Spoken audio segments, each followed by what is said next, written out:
ചർച്ചകൾ നടക്കുകയാണ്. ഒരു കാര്യത്തിലും തീരുമാനമായിട്ടില്ല എന്നാണ്, ഒരു കാര്യത്തിലും തീരുമാനമായിട്ടില്ലെന്നാണ് ഞാൻ മനസ്സിലാക്കുന്നത്. ചർച്ചകൾ തുടരുകയാണ്. എന്താണ് ഇങ്ങനെ അനിശ്ചിതം നീളാൻ കാരണം എന്താണ്? ചർച്ച ചെയ്തല്ലേ തീരുമാനം, ചർച്ചകൾ ചെയ്തല്ലേ തീരുമാനം എടുക്കാൻ പറ്റും. ചർച്ചകൾ തുടരുന്നു, ചർച്ചകൾ പൂർത്തിയായാൽ തീരുമാനം വരും. അഭിപ്രായ വ്യത്യാസങ്ങൾ മാറുന്നില്ല അല്ലേ? ഇല്ല, അതെല്ലാം പറയേണ്ടത് നേതൃത്വമല്ലേ, KPC നേതൃത്വം. ഞാൻ KPC നേതൃത്വത്തിലുള്ള ആളല്ല. കണ്ണൂർ DCC അധ്യക്ഷന് കെ സുധാകരൻ പിന്തുണ കൊടുത്തു, എറണാകുളത്ത് ഹൈബിയുടെ പിന്തുണ കൊടുത്തു, കൊല്ലത്ത് താങ്കൾ പൂർണ്ണ പിന്തുണ നൽകുന്നുണ്ട്. അല്ല, അത് ഞാൻ പറയാനുള്ള കാര്യങ്ങളെല്ലാം നേതൃത്വത്തെ അറിയിച്ചിട്ടുണ്ട്. അത് മാധ്യമങ്ങളോട് പറയാൻ പറ്റില്ല. അറിയിച്ചിട്ടുണ്ടല്ലേ? ഏത് പിന്തുണ? മറ്റു നേതാക്കൾ പരസ്യമായി പിന്തുണ നൽകിയിട്ടാണ് ഒരു കാരണവശാലും. കണ്ണൂരിന്റെ കാര്യമാണെങ്കിൽ കെ സുധാകരൻ പറഞ്ഞത് A ക്ലാസ് DCC അധ്യക്ഷൻ 1ാം നമ്പർ എന്നാണ് പറഞ്ഞത്.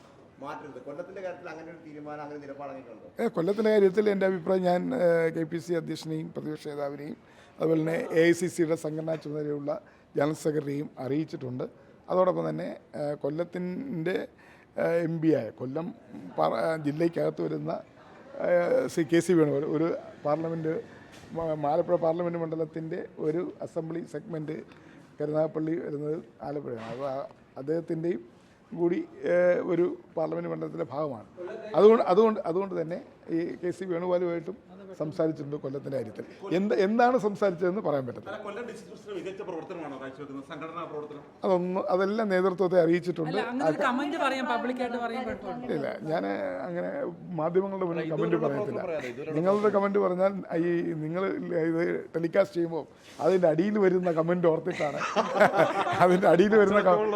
കമൻറ്റ് ഓർത്തിട്ടാണ് ഞാൻ. കാരണം നിയമസഭാ തെരഞ്ഞെടുപ്പിൽ 2 സീറ്റുകൾ, ഒന്ന് കരുനാഗപ്പള്ളി, ഒന്ന് കുണ്ടറ, 2 സീറ്റും UDF ജയിച്ച ജില്ലയാണ്.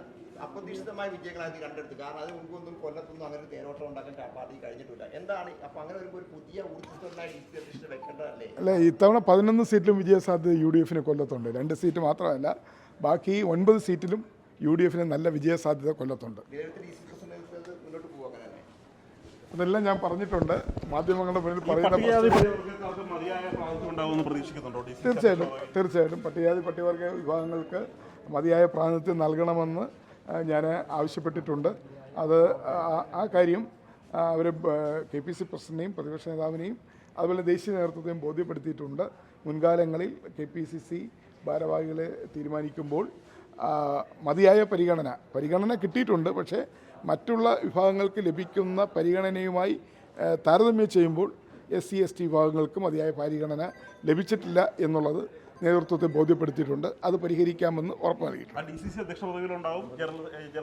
എല്ലാ കാര്യങ്ങളും DCC മാത്രമല്ല, KPC മാത്രമല്ല, ബ്ലോക്ക്, മണ്ഡലം ഉൾപ്പെടെയുള്ള എല്ലാ കാര്യങ്ങളിലും SC ST വിഭാഗങ്ങൾക്ക് മതിയായ പ്രാതിനിധ്യം ലഭിക്കണമെന്ന കാര്യം KPC നേതൃത്വത്തെ ബോധ്യപ്പെടുത്തിയിട്ടുണ്ട്. മുൻകാലങ്ങളിൽ അങ്ങനെ ഒരു മതിയായ പ്രാതിനിധ്യം ലഭിച്ചിട്ടില്ലെന്നുള്ള പരാതി ഈ വിഭാഗങ്ങൾക്കിടയിലുണ്ട്. അത് ഇത്തവണത്തെ പുനഃസംഘടനയിൽ പരിഹരിക്കണമെന്ന് ദേശീയ നേതൃത്വത്തോടും അതോടൊപ്പം തന്നെ സംസ്ഥാന നേതൃത്വത്തോടും ആവശ്യപ്പെട്ടിട്ടുണ്ട്.